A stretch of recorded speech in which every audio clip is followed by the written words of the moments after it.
Well, greetings, friends. Today we're looking at 2nd and 3rd John and the book of Jude. Now, 2nd John is addressed to the elect lady and her children. Some interpret this as a church and its congregation. Others look at it as a literal individual lady and her children. But either way, the message is appropriate for us today, and that is it was to walk in love and walk in truth and to love each other, as the theme was in 1st John.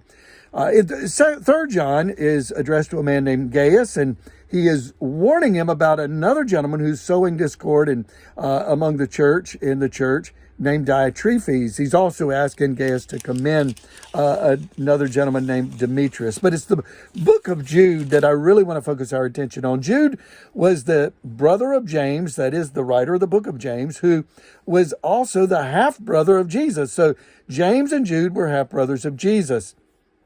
And this one chapter letter is a very hard-hitting letter to warn about false prophets and blasphemers that have come into the church that are leading God's people astray. And I want to just pick up in verse number 10. It says, "But these people blaspheme all that they do not understand, and they are destroyed by all that they, like unreasoning animals, understand instinctively." And then in verse number 11, he says, "Woe to them, for they walk in," and then he gives three individual names. I want to just call this the axes of power. Let me just explain to you. He says, "For they walk in the way of Cain," there's the first, "and abandoned themselves for the sake of gain to Balaam's error," that's the second, "and perished in Korah's rebellion," that's the third.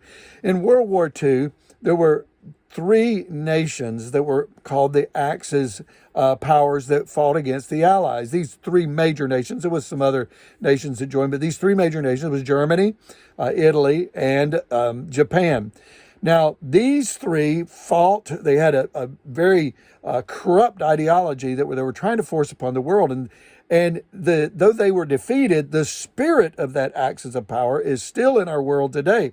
And we see it here in the world that Jude wrote to. But let's look, first of all, at Cain. Cain, he had an outward appearance of good because he brought a sacrifice to God, but inwardly he was not right. He was corrupt. Then we see Balaam. Balaam was trying to get money. He was a false prophet, but he was trying to get money for his work. And so he was corrupt. And then Korah's rebellion. Korah was dividing the people of God. And I want to say, friends, we've got to be careful of the Cains, this axis of power that's still, the spirit is still in our world today. Be careful of the Cains and the Balaams and the Korahs in our churches, in our world. God bless. Have a wonderful day. Bye-bye.